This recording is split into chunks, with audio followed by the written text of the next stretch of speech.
योगी कई बार कह चुके हैं कि सड़क चलने के लिए है, नमाज पढ़ने के लिए नहीं है।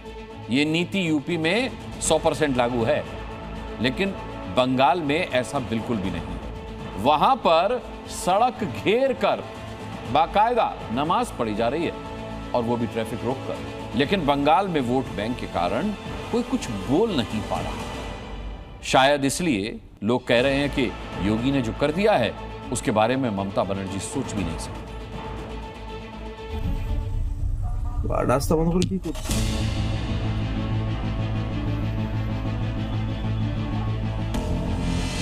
सड़क चलने के लिए होती है। आप घंटों सड़क जाम करेंगे नमाज पढ़ने के नाम। सड़क के एक तरफ गाड़ियां जाम में फंसी हैं, ट्रैफिक में लोग धीरे धीरे रेंग रहे हैं, क्योंकि सड़क के दूसरी तरफ भाईजान नमाज पढ़ रहे हैं।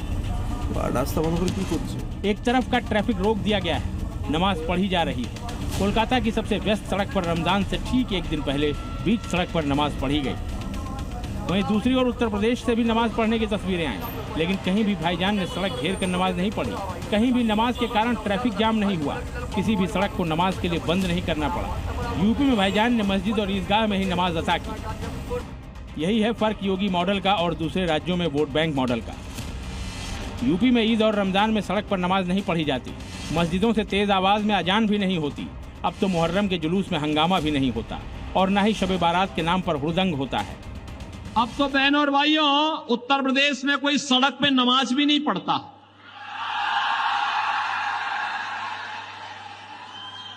अब वहां मस्जिदों के भी माइक उतर गए। कोलकाता की जिस सड़क पर नमाज पढ़ी गई, जी न्यूज उस सड़क पर पहुंचा। हमने देखा ये एक व्यस्त सड़क है। उत्तरी कोलकाता के श्याम बाजार बीटी रोड में अभी जहां पे जी न्यूज की कैमरा खड़ी है, वो कोलकाता की उत्तर से दक्षिण कनेक्ट करने वाली बहुत ही अहम रास्ता है। शाम से लेकर रात तक इतनी व्यस्त, इतनी बिजी सड़कों पर पूरा का पूरा रोड ठप करके यहाँ पे बैठ के रमजान के पहले दिन नमाज पढ़ना, ये कौन सी सभ्यता है? ये सवाल शुभेंदु अधिकारी ने उठाया है। हमारी टीम ने वीडियो के बारे में स्थानीय लोगों से बात की तो पता चला कि वीडियो में जो दिखाया गया है वो 100% सच है। लोगों ने माना कि इस रास्ते को अक्सर नमाज के लिए बंद कर दिया जाता है। सारे रोड के जो मेन गलियां हैं सब ब्लॉक कर दी जाती है। यहाँ के रहने वालों को अंदर नहीं जाया जाता है, उनको घूम के जाया जाता है, घूम के जाना पड़ता है। ऐसे लोगों को तकलीफ देके रोड ब्लॉक करके, अभी परीक्षा का समय है। मस्जिद क्यों बनाया जाता? मस्जिद इसलिए बनाया जाता है कि आप मस्जिद के अंदर जाकर के नमाज पढ़ें, ये नहीं कि आप किसी को असुविधा कर करके बाहर में आप नमाज पढ़ रहे हैं। ये जो सरकार है ये माइनॉरिटी का गुलाम है। सड़क पर नमाज का ये वीडियो शेयर करने वाले शुभेंदु अधिकारी ने आरोप लगाया है कि ममता बनर्जी मुस्लिम वोट बैंक को खुश रखने के लिए सड़क पर नमाज पढ़ने की खुली छूट देती हैं। हालांकि मौलाना इससे इत्तेफाक नहीं रखते। मस्जिद जब फुल हो जाती है तो बाहर सड़क पर 5 या 10 मिनट के लिए नमाज पढ़ने के लिए नमाज पढ़ी जाती है। अब इसमें जो है रुकावट पैदा करना, पाबंदी लगाना कि ये मुसलमान नमाज पढ़ रहा है, डर और खौफ का माहौल पैदा करना, ये सोची समझी साजिश के तहत मामला चल रहा है। सड़क चलने के लिए बनाई गई है और नमाज पढ़ने के लिए मस्जिद और ईदगाहें मौजूद हैं, तो फिर खुलेआम नमाज क्यों पढ़ी जा रही है? क्या सड़क पर चलने वालों का अधिकार नमाज पढ़ने वालों के आगे छोटा पड़ जाता है? कोलकाता से अयान घोषाल के साथ ब्यूरो रिपोर्ट, जी मीडिया। देखिए, रमजान के महीने में भाईजान शांति अमन चैन की दुआ मांगते हैं, लेकिन इस बार यूपी टू एमपी रमजान के पहले ही रोजे से कट्टरपंथियों ने हिंदुओं के लिए नफरती रेखा खींच दी है। कट्टरपंथी जमात समाज को बांटने की चिंगारी लगा चुकी है। मुस्लिम मोहल्लों में मुसलमानों से खरीदारी, दान की राशि मुसलमानों को ही देने की अपील की जा रही है, जिसके बाद ये सवाल उठने लगा है कि अभी तो रमजान की शुरुआत भर हुई है, पूरे महीने में कट्टरपंथी कौम और क्या क्या करेगी।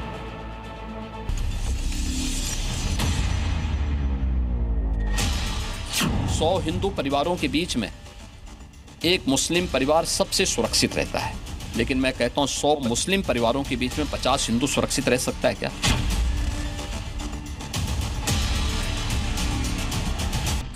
हमारे धर्म के अंदर का मामला है ना, इसमें किसी को क्या आपत्ति है? 100 मुस्लिम परिवारों के बीच में 50 हिंदू सुरक्षित रह सकता है क्या? लेकिन चंद कट्टरपंथियों की जमात ने इस पाक महीने में हिंदुओं के खिलाफ जहर उगलना शुरू कर दिया है। ये कट्टरपंथी हिंदुओं के त्योहारों पर हाथों में पत्थर उठा लेते हैं, और अपने त्योहार पर भी सनातनियों के खिलाफ प्रपंच रचने का कोई मौका नहीं छोड़ते।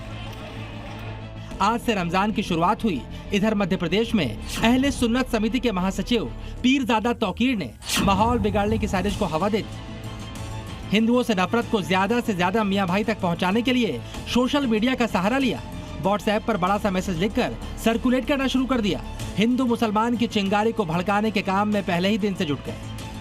पूरे मामले को समझने के लिए व्हाट्सएप पर कई बार फॉरवर्ड किए गए इस संदेश को पढ़िए। इस मैसेज में साफ साफ लिखा है कि अपनी ज़कात का सही इस्तेमाल करें। पूरे रमजान और ईद की खरीदारी अपनों से ही करें, जिससे कौम की मदद हो सके। यहाँ अपनों का मतलब अपनी कौम के लोगों से है। ज़कात या फितरा का मतलब इस्लाम में होता है दान का पैसा।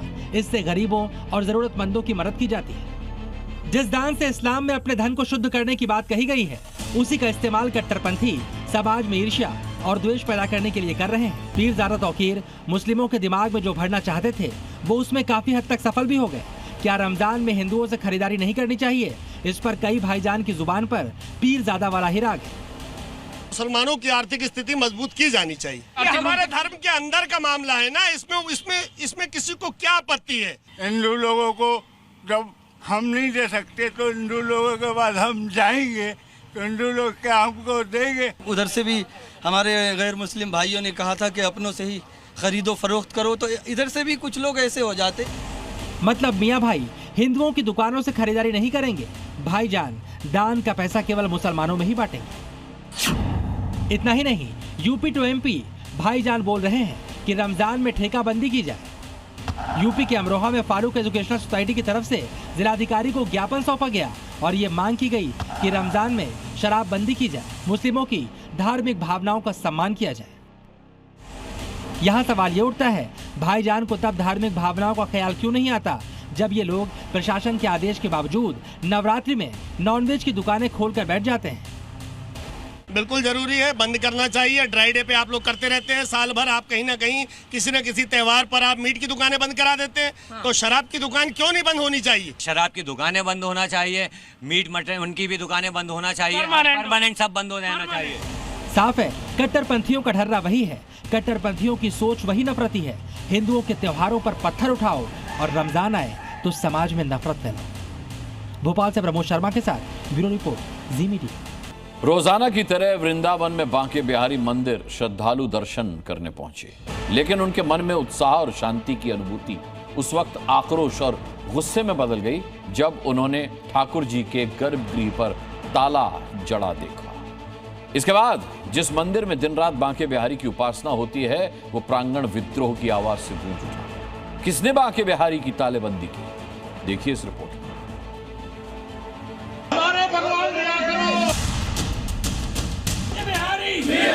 हम अपने ठाकुर जी को ताले में बंद नहीं होने देंगे। ठाकुर जी को जंजीरों में जकड़ दिया। बांके बिहारी की तालाबंदी किसने की? बिहारी जी हमारे हैं और वो सदैव स्वतंत्र हैं, सदैव स्वतंत्र हैं। और जंजीरों में पहनाओ तो हमें पहनाओ, कारावास से भेजना है तो हमें भेज दो। ये हंगामा, ये बवाल वृंदावन में बांके बिहारी मंदिर में उस वक्त खड़ा हो गया जब सुप्रीम कोर्ट की तरफ से गठित हाई पावर कमेटी ने बिहारी जी के गर्भगृह पर बेड़ियां बांधी और ताला जड़ दिया। अपनी आंखों के सामने ये सब होता देख भक्त आग बबूला हो गए। वो नारेबाजी करने लगे और कान्हा के साथ ऐसा करने वालों को कलयुग का कंस करार दे दिया। श्रद्धालु पहुंचे तो अपने आराध्य के दर्शन करने थे, लेकिन उससे पहले हाई पावर कमेटी ने बांके बिहारी महाराज को गर्भगृह से जगमोहन पर विराजमान करने का आदेश दे दिया। लेकिन गोस्वामी समाज ने बिहारी जी को जगमोहन में विराजमान करने से साफ इनकार कर दिया और इसे परंपरा और मर्यादा के खिलाफ बताया, जबकि कमेटी का तर्क इसके पीछे दर्शन के वक्त बढ़ाने का है। इनका कहना है कि हाई पावर्ड कमेटी जो है अगर टेक ओवर कर रही है तो मंदिर की जो व्यवस्था है, भगवान का जो पूजन का जो संचालन होता है वो नियम विरुद्ध नहीं होना चाहिए। गर्भगृह में ही रहना चाहिए। भगवान को समय समय पर जो भी मौके होते हैं, चाहे अक्षय तृतीया हो, चाहे जेठ के दौरान फूल बंगला हो, चाहे होली का उत्सव हो, या जो अनुकूल समय है उसी समय आने चाहिए बाहर भगवान जगमोहन में, अन्यथा गर्भगृह में रहना चाहिए। तो वो जंजीर लगा के बंद करना बेहद अनुचित मान रहा है गोस्वामी समाज। परंपरा और नियमों की बात आई तो मंदिर में मौजूद श्रद्धालु भी भड़क गए। जगमोहन गर्भगृह के बाहर के उस हिस्से को बोला जाता है जहां सेवायत चढ़ावा लेते हैं और चढ़ाते हैं। साल में कई बार ठाकुर जी की प्रतिमा को वहां लाकर दर्शन कराए जाते हैं, लेकिन गोस्वामियों का कहना है कि वो वक्त केवल त्योहारों का होता है। मैं तो चाहता ही गर्भगृह से हूँ, ठाकुर जी गर्भगृह में ही दर्शन देते हैं आम दिनों में। केवल तीज त्योहार पर ही ठाकुर जी बाहर आते हैं, डेली तीज त्योहार थोड़ी है यहाँ पर। हंगामे के कारण समय बीतता गया, मंदिर के बाहर श्रद्धालुओं की भीड़ जुटने लगी तो आखिरकार हाई पावर कमेटी को गोस्वामी समाज के आगे झुकना पड़ा। मंदिर खुलने से लगभग आधा घंटा पहले गर्भगृह पर लगे ताले को खोल दिया गया। उसके बाद भक्तों ने दर्शन किए, लेकिन सवाल बड़ा है कि आखिर कुछ देर के लिए ही सही भक्तों की आस्था से खिलवाड़ क्यों किया गया। ब्यूरो रिपोर्ट, जी मीडिया। क्या बांके बिहारी मंदिर में साजिश हुई थी? ऐसे ही कोशिश विष्णु स्थान पर भी हुई है। दरअसल चमोली के जोशी मठ से नमाज पढ़ने का एक वीडियो सोशल मीडिया पर वायरल हुआ। वायरल वीडियो को देखकर ऐसा लग रहा था जैसे किसी निर्माणाधीन इमारत में भाईजान नमाज पढ़ रहे हो, लेकिन जब वीडियो की पुष्टि हुई तो पता चला निर्माणाधीन इमारत जोशी मठ का नगर पालिका भवन था, जिसके बाद इलाके में तनाव फैल गया। देखिए। रमजान के पहले दिन उत्तराखंड के चमोली से सामने आई इस तस्वीर को देखिए। इलाके में हिंदू भड़क उठे क्योंकि सोशल मीडिया पर वायरल नमाज पढ़ने का ये वीडियो न सिर्फ चमोली के जोशी मठ का था, बल्कि जिस जगह भाईजान इकट्ठा होकर नमाज पढ़ रहे थे वो जोशी मठ का निर्माणाधीन नगर पालिका भवन था, जिसके हॉल में मियां भाई ने नमाज पढ़ी, वो भी बिना किसी इजाजत के। ऐसा कतई नहीं है कि जोशी मठ में नमाज पढ़ना गुनाह है, लेकिन कोई भी मुसलमान सड़क, सरकारी इमारत या फिर सार्वजनिक जगहों पर नमाज नहीं पढ़ सकता, क्योंकि नमाज पढ़ने के लिए तो मस्जिद, मदरसा है। बावजूद इसके चमोली के जोशी मठ में भाईजान ने नगर पालिका परिसर के हॉल में नमाज पढ़ी। बस इसी बात से इलाके के हिंदू आंख बबूला हो उठे। जोशी मठ के नगर पालिका परिसर में नमाज पढ़ने का वीडियो सामने आने के बाद स्थानीय हिंदू संगठनों ने इस पर आपत्ति जताते हुए प्रशासन से इस मामले की जांच कर सख्त कार्रवाई करने की मांग की। जैसे ये मामला हमारे संज्ञान में आया तो दोनों पक्षों को हमारे द्वारा बुलाया गया है और उसमें एक दोनों पक्षों को समझाया गया है। उसका एक समाधान का हम प्रयास कर रहे हैं कि किसी भी तरीके से कोई अव्यवस्था वाली स्थिति न बने और यहाँ पे सांप्रदायिक सौहार्द बना रहे। बता दें कि जोशी मठ में ही बद्री, विशाल और ज्योतिर्मठ पीठ है, जो सनातन का मुख्य स्तंभ है। ऐसे में स्थानीय हिंदू संगठनों का आरोप है कि नगर पालिका परिसर का काम बंद है, इसके बावजूद भी मुस्लिम समुदाय के लोग भारी तादाद में जुटते हैं और रोज नमाज पढ़ते हैं। इतना ही नहीं, हिंदू संगठन तो ये भी आरोप लगा रहे हैं कि हर दिन नमाज पढ़ने वालों की तादाद बढ़ती जा रही है। तो क्या इस नमाज वाली साजिश के पीछे का मकसद डेमोग्राफी चेंज है? भाइयों बहनों, हमने तय किया है किसी भी कीमत पर हम यहाँ की डेमोग्राफी को खराब नहीं होने देंगे। खैर, धामी सरकार का स्टैंड साफ है, किसी भी हाल में देवभूमि की डेमोग्राफी को बदलने नहीं देंगे। वहीं इस मामले के सामने आने के बाद हिंदू संगठन पुलिस प्रशासन से नमाज पढ़ने वाले लोगों के सत्यापन की मांग की है, ताकि नमाज वाली साजिश के पीछे का सच बेपर्दा हो सके। ब्यूरो रिपोर्ट, जी मीडिया। योगी के बुलडोजर का काम करने का तरीका कुछ ऐसा है कि कब्जाधारी उनके नाम भर से ही कांप उठते हैं। 1500 किलो के इस पहलवान ने बीते कुछ घंटों में कई अतिक्रमण को कब्जा मुक्त कराया है, जिसमें मुरादाबाद में हाईवे पर आई वो दरगाह भी है जिसके कुछ हिस्से अवैध कब्जा करके बनाए गए थे। लेकिन बुलडोजर जब पहुंचा तो उसकी मीनार उखाड़ कर ली थी।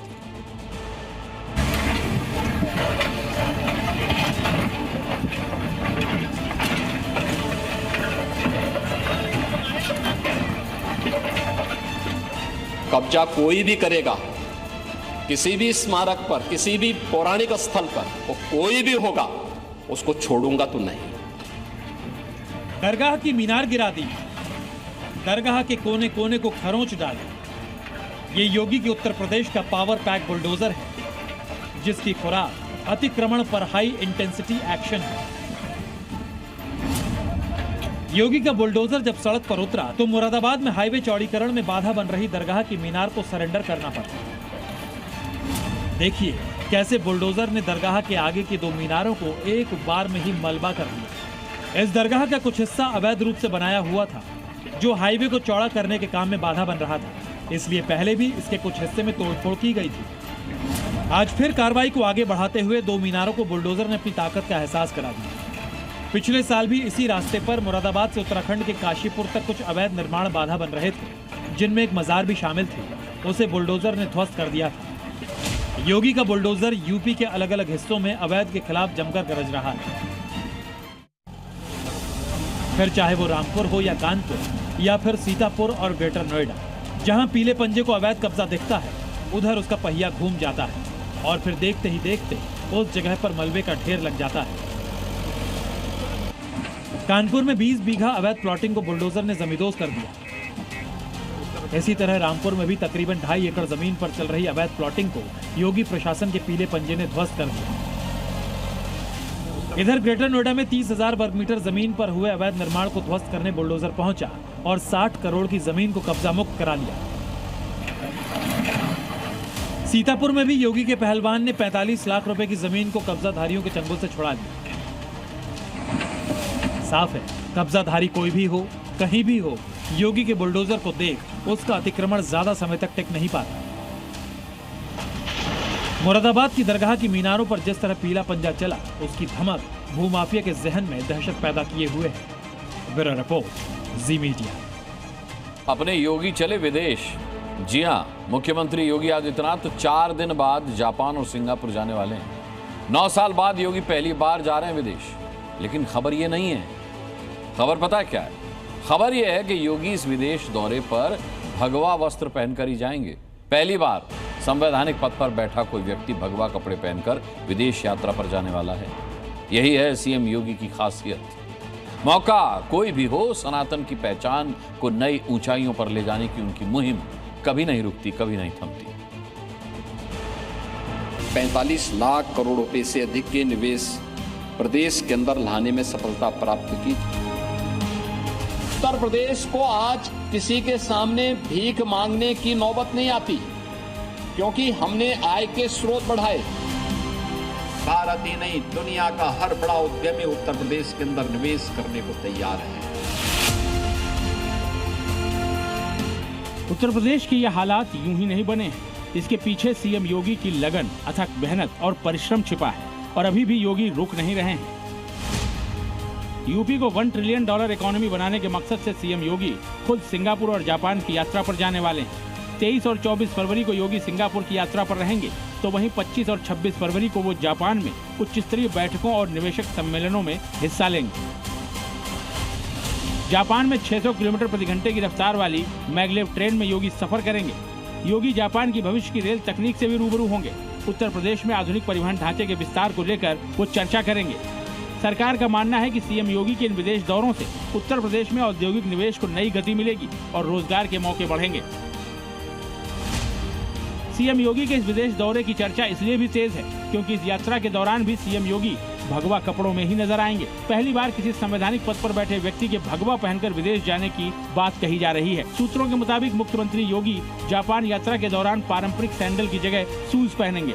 जापान में सीएम योगी टोक्यो से करीब 45 से 50 किलोमीटर दूर स्थित हनुमान मंदिर में दर्शन करने के लिए भी जाएंगे।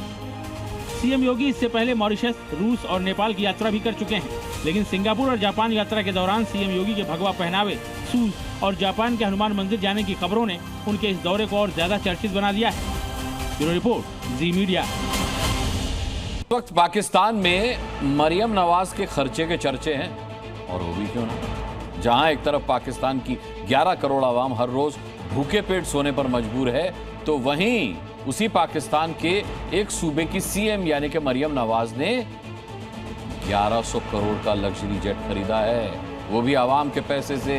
बस फिर क्या, मरियम के इस शान शौकत को देखकर 25 करोड़ पाकिस्तानियों को शौक लग गया है, जिसे आप गौर से देखिए भी और सुनिए भी। पाकिस्तान में मैडम मरियम नवाज से जुड़ी हुई कोई खबर हो और उस खबर की चर्चा पाकिस्तान के गली मोहल्लों में ना हो, तो वो क्या खाक खबर है। क्योंकि मरियम नवाज को सुर्खियों में रहना बेहद पसंद है, कभी अपनी खूबसूरती के लिए तो कभी अपनी शान शौकत के लिए। और इस बार पाकिस्तान में खबरों का बाजार गर्म किया है मरियम के पर्सनल लग्जरी जेट ने। पूरे 1100 करोड़ खर्च करके मरियम नवाज ने एक एयरक्राफ्ट खरीदा है, लेकिन अपने पैसे से नहीं बल्कि पाकिस्तान की भूखी बिलखती आवाम के पैसे से। और इस विमान का नाम है गल्फ स्ट्रीम G500 एयरक्राफ्ट। अब जिस एयरक्राफ्ट को लेकर मैडम मरियम ने इतना खर्चा किया, उसकी चर्चा ना हो तो कितनी शर्म की बात है। तो जनाब, मरियम का लग्जरी जेट इस वक्त हर पाकिस्तानी के ख्वाब में आ रहा है। जानते हैं क्यों? दरअसल 10 से 11 अरब की लागत का ये एयरक्राफ्ट आसमान में उड़ते 5 सितारा होटल से कम नहीं है। इस विमान का इंटीरियर बेहद आलीशान है, जिसमें 19 लोग आराम से बैठ सकते हैं। करीब 8 लोग सोकर सफर कर सकते हैं। इसमें सोफे जैसी मुलायम सीटें लगी हैं। जेट में मीटिंग या डाइनिंग के लिए स्पेस है। इसके अलावा जेट में गैली यानी रसोई भी है। एंटरटेनमेंट के लिए भी लाउंज बनाया गया है। मतलब ये कि एक तरफ पाकिस्तान की 11 करोड़ आवाम ये सोच कर मरी जा रही है कि उन्हें एक वक्त का खाना नसीब होगा या नहीं, वहीं दूसरी तरफ मैडम मरियम 1100 करोड़ के आलीशान जेट में घूमेंगी, जिसमें हर सुख सुविधाएं हैं। वाह रे मैडम मरियम, आप भी लाजवाब हो। हैरानी की बात यह है कि एक तो मरियम ने पाकिस्तानी आवाम का पेट काटकर लग्जरी जेट खरीदा, लेकिन मरियम सरकार इस जेट को लेकर दावा कर रही है कि ये पाकिस्तानी आवाम के लिए खरीदा गया है। मरियम का तो सिर्फ नाम है। वो कहते हैं ना, गुलामों को तो सपने में सुख नहीं मिलता। वही हालात इस वक्त पाकिस्तानी आवाम की है, जो खुद तो पाई पाई के लिए मोहताज है। भूखों मरने की नौबत आ रखी है, आटे के लिए जंग छिड़ी है। तो वहीं पाकिस्तानी हुक्मरान मौज काट रहे हैं, ऐशो आराम के साथ साथ अपने तमाम शौक पूरे कर रहे हैं। ब्यूरो रिपोर्ट, जी मीडिया। पाकिस्तान में आसिफ मुनीर वर्सेस इमरान खान हो गया है और ये हालत पाकिस्तानी अवाम के लिए मुसीबत बनती जा रही है। इमरान समर्थकों ने उनकी आंखों के इलाज और रिहाई की मांग को लेकर के खैबर का अटक ब्रिज जाम कर दिया, जिससे ये सूबा पाकिस्तान से पूरी तरह कट गया। इमरान समर्थकों का देश के अलग अलग सूबों में प्रदर्शन लगातार उग्र होता जा रहा है, जिससे मुनीर की मुश्किलें बढ़ती दिख रही हैं। पाकिस्तान के पूर्व प्रधानमंत्री इमरान खान की रिहाई की मांग को लेकर पाकिस्तान में हालात बेकाबू होते जा रहे हैं। इमरान की पार्टी पाक तहरीक इंसाफ के हजारों समर्थकों ने खैबर सूबे में सामरिक और रणनीतिक रूप से अहम अटक ब्रिज पर बुधवार को कब्जा जमा लिया। ब्रिज के दोनों ओर इमरान समर्थकों के जमावड़े के चलते गाड़ियों की लंबी कतार लग गई। कई किलोमीटर तक गाड़ियां रेंगती हुई नजर आईं। इमरान समर्थकों के अटक ब्रिज पर कब्जे से खैबर सूबा पाकिस्तान से कट गया। इससे पाकिस्तान में अफरा तफरी मच गई।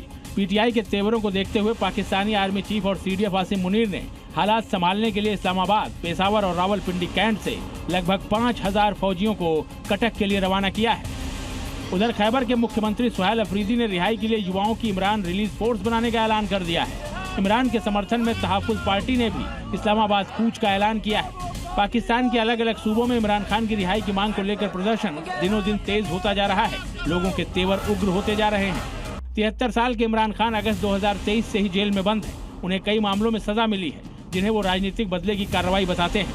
2022 में संसद के जरिए सत्ता से हटाए जाने के बाद उनकी पार्टी लगातार रिहाई की मांग कर रही है। हाल ही में अदालत में दी गई मेडिकल रिपोर्ट में कहा गया कि इमरान खान की दाईं आंख की रोशनी घटकर 15% रह गई है।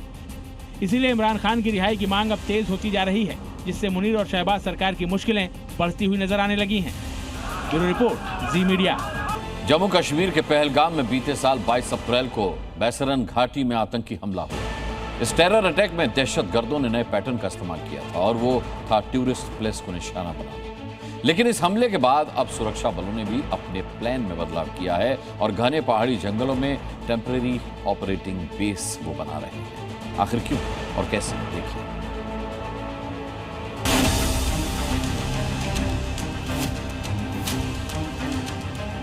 जम्मू कश्मीर के घने पहाड़ी जंगल जो अब तक आतंकियों का सेफ हेवन माने जाते थे, लेकिन अब घाटी के इन्हीं जंगलों में आतंकियों की कब्र खोदेगी। दहशतगर्दों के खुफिया ठिकाना जल्दी जहन्नुम में तब्दील हो जाएंगे, क्योंकि सीआरपीएफ ने घने पहाड़ी जंगलों में एक ऐसा सुरक्षा चक्रव्यूह तैयार किया है जिसमें अगर कोई भी आतंकी फंसा तो उसका दी एंड तय है। सीआरपीएफ ने अब जितने भी पहाड़ी इलाके हैं, खासतौर पर ऐसे इलाके जो 6000 फीट से ज्यादा हैं और लगातार ऐसे जंगल हैं जहां पर घने पेड़ हैं, घने जंगल हैं, जहां पर आतंकी कहीं ना कहीं छुप रहे हैं, अपनी लोकेशंस बदल रहे हैं, वहां पर टेम्परेरी ऑपरेटिंग बेसिस जो है वो बनाना शुरू कर दिए हैं। ऐसी 43 पोस्टें जो बेसिस हैं वो बनाई गई हैं, जिसमें 26 कश्मीर घाटी में और 17 जो टीओबीज हैं वो जम्मू संभाग में यहाँ पर बनाई गई हैं। आपको बता दें कि जम्मू कश्मीर के कई सारे ऐसे इलाके हैं जहां पर पहाड़ी इलाकों में आतंकी अभी भी बसे हुए। दरअसल जम्मू कश्मीर के ऊंचाई वाले इलाकों में सुरक्षा व्यवस्था को मजबूत करने के लिए, आतंकियों के घुसपैठ रोकने के लिए सीआरपीएफ ने अस्थायी ऑपरेटिंग बेस बनाए हैं, वो भी दर्जनों की तादाद में। इन ऑपरेटिंग बेसिस के जरिए सुरक्षा बल किसी भी ऑपरेशन को आसानी से अंजाम दे सकते हैं और लंबे समय तक सीआरपीएफ के जवान इन बेसिस में तैनात रह सकते हैं। इसके लिए उन्हें खास तरह के उपकरणों से लैस किया गया है।